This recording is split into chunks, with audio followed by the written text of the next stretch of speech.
Hello दोस्तों, आप सब कैसे हैं? ठीक ही होंगे। क्लास 11 का भाग 3 देखा होगा आप सब ने। आज भाग 4 में पढ़ने वाले हैं। तो भाग 4 में क्या क्या पढ़ेंगे? वर्गीकरण, ठीक है, नामकरण, वर्गीकी, वंश, जाति के आधार पर जीवों को किस तरह बांटा जाता है। ठीक है, इन्हीं सब टॉपिकों पर भाग 4 में पढ़ने वाले हैं। ठीक है, यदि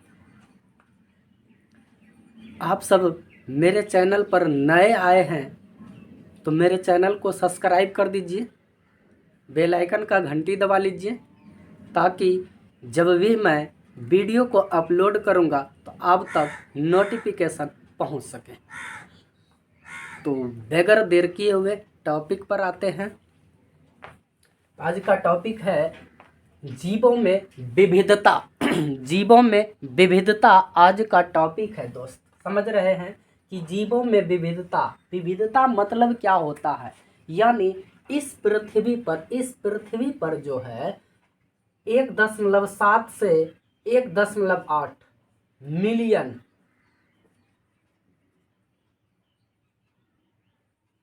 मिलियन जात जीवों का खोज हो चुका है। जीवों का खोज हो चुका है। ठीक है, इतना मिलियन जाति है, इतना मिलियन जीवों का खोज हो चुका है। तो सभी को एक एक करके अध्ययन करना पॉसिबल है? नहीं। तो आप बोलिएगा नहीं है सर, एक एक करके सभी का अध्ययन करना पॉसिबल नहीं है। तो इसीलिए इसको क्या किया गया है? ये सभी को वर्गीकृत किया गया है। यानी एक वर्ग वर्गीकृत किया गया है। मतलब एक वर्ग में यदि 1 लाख जीवों को यदि रखा जाए तो यदि हम एक जीव का अध्ययन करते हैं तो हम 1 लाख जीवों का अध्ययन कर लेते हैं। इससे क्या होता है? सभी जीवों के अध्ययन करना आसान हो जाता है। नहीं समझे? तो एक एग्जाम्पल दे करके समझा रहे हैं दोस्त, समझिएगा। एक एग्जाम्पल क्या है?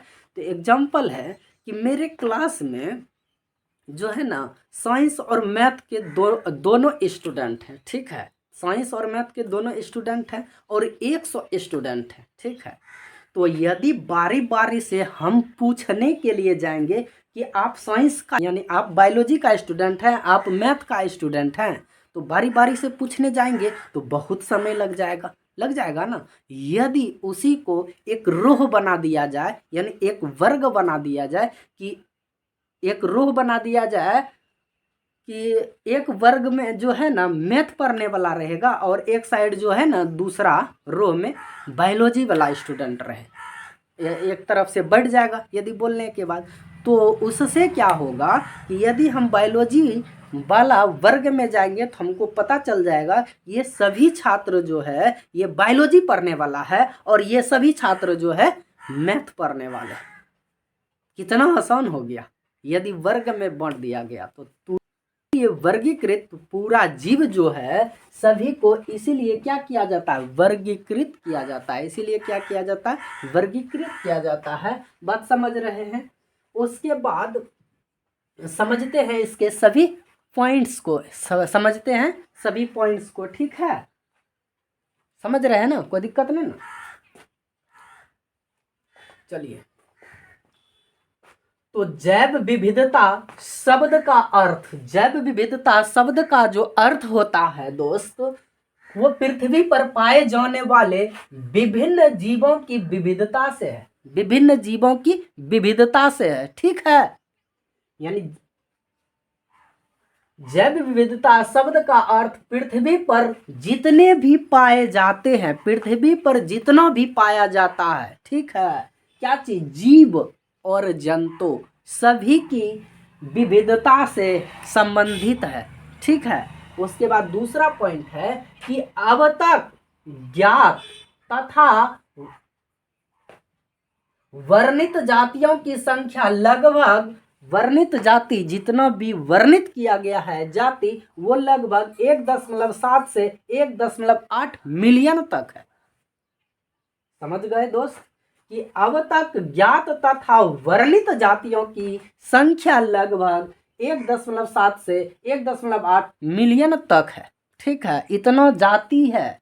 ठीक है, उसके बाद बहुत सी जातियां अभी खोजी नहीं जा चुकी है, इतना का खोज हो चुका है, यानी 1.7 से 1.8 मिलियन तक जातियों का खोज हो चुका है, लेकिन बहुत कुछ जातियों का अभी खोज होना बाकी है। समझ रहे ना। उसके बाद विश्व में पाए जाने वाली जातियों में 70% ज्ञात जाति जंतु है, यानी विश्व में जितने भी जातियों का खोज हुआ है, विश्व में जितने भी जातियों का खोज हुआ है उस जातियों में से 70% से अधिक, 70% से अधिक जो है वो जाति जंतु का है, वो जाति जंतु का है। समझ रहे हैं कि 70% से अधिक जाति जंतु का ही खोजा गया है। ठीक है, उसके बाद समझते हैं जबकि पौधों की लगभग 22% जातियां, पौधों की लगभग 22% जातियां, ठीक है, जातियां ज्ञात की जा चुकी है, यानी कि पौधा का जो जाति है वो लगभग 22%, कितना 22% जाति अभी तक खोजा जा चुका है।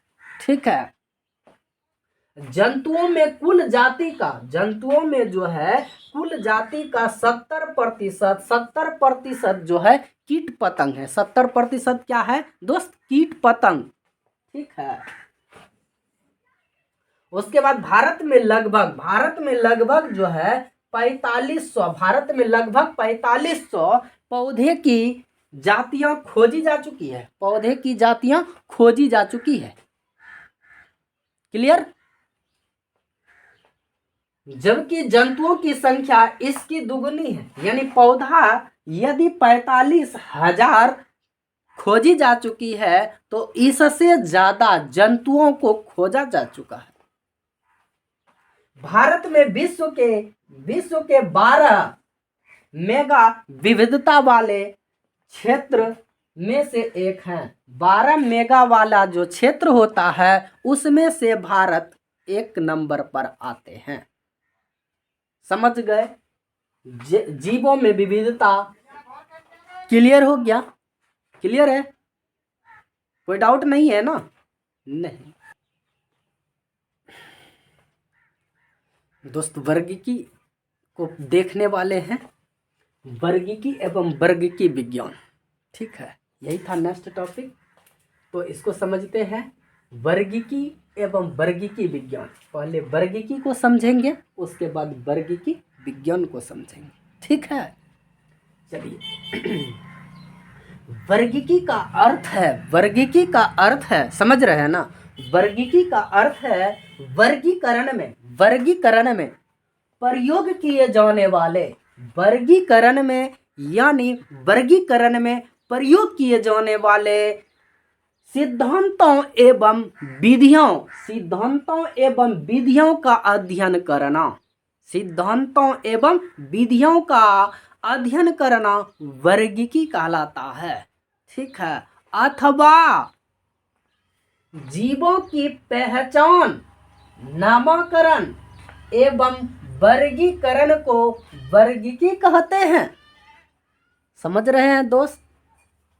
समझ रहे हैं? तो ध्यान दीजिए, फिर से समझिए कि जीवों की पहचान करना, यानी कोई भी जीव यदि खोज होता है उसका, तो उसकी पहले पहचान किया जाता है, उसके बाद उसका नामकरण किया जाता है। नामकरण मतलब होता है नाम देना। नामकरण मतलब क्या होता है? नाम देना। कोई नाम उसको दिया जाएगा, वैज्ञानिक नाम। समझ रहे हैं ना? उसके बाद उसको वर्गीकृत किया जाएगा, मतलब किसी एक वर्ग में रखा जाएगा, वो भी जाति के आधार पर या वंश के आधार पर। समझ रहे हैं ना?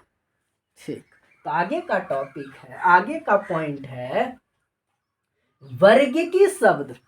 वर्गीकी शब्द जो है डी कंडेलो ने दिया था, डी कंडेलो ने दिया था, समझ रहे हैं? उसके बाद सिस्टमेटिक शब्द, सिस्टमेटिक शब्द जो है वो लेटिन शब्द है। सिस्टमेटिक शब्द जो है वो लेटिन शब्द सिस्टेमा से लिया गया। लेटिन शब्द किससे लिया गया है? सिस्टेमा। सिस्टेमा को समझ रहे हैं ना? सिस्टेमा से लिया गया है।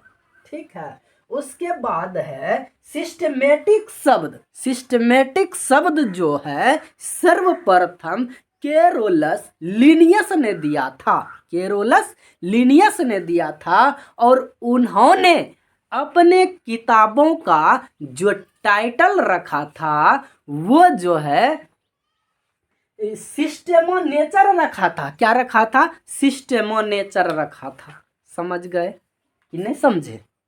तो फिर से समझ लीजिए, नहीं समझे तो।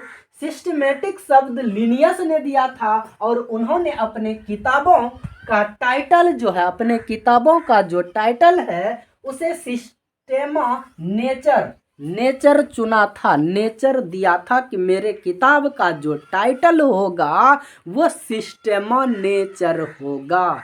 ये केरोलस लिनियस ने कहा था। समझ गए? वर्गीकी। अब समझते हैं वर्गीकी विज्ञान। अब क्या समझेंगे?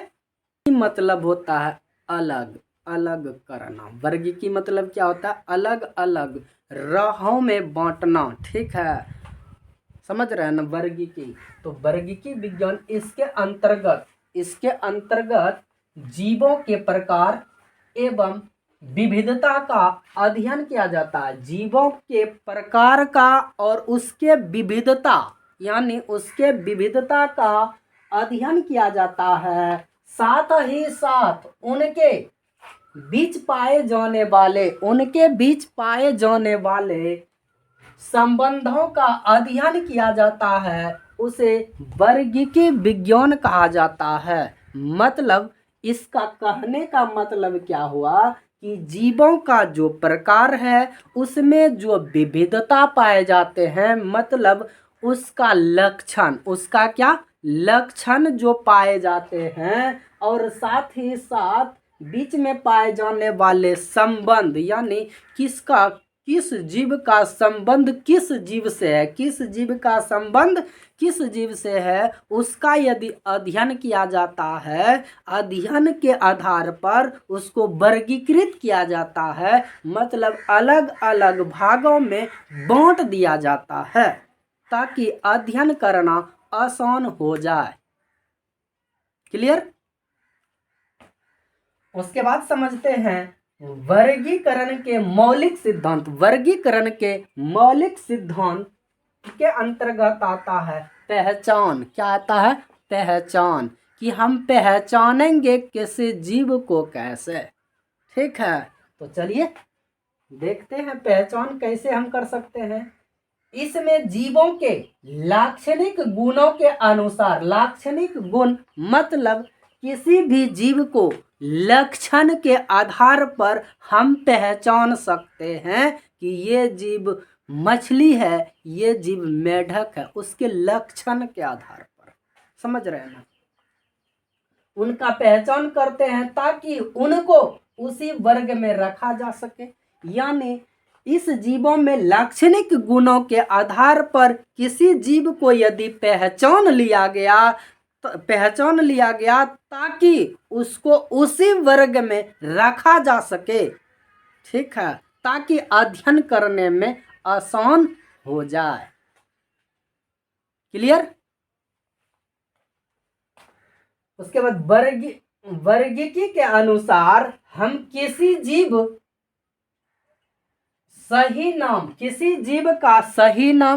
जीवों का यानी वर्गीकी के जो अनुसार है वो हम किसी जीवों का सही नाम, सही स्थिति चुनना ही पहचान कहलाता है। यानी सही नाम चुनेंगे और सही स्थिति को चुनेंगे, उसे ही हम क्या कहते हैं, पहचान कहते हैं।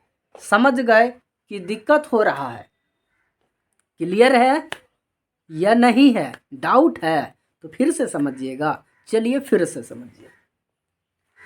वर्गीकी के अनुसार हम किसी जीव को सही नाम, सही स्थिति को चुनना ही पहचान कहलाता है। मतलब हम उसको पहचान सकते हैं सही नाम से और सही उसकी स्थिति से। किसी भी जीवों को हम पहचान सकते हैं।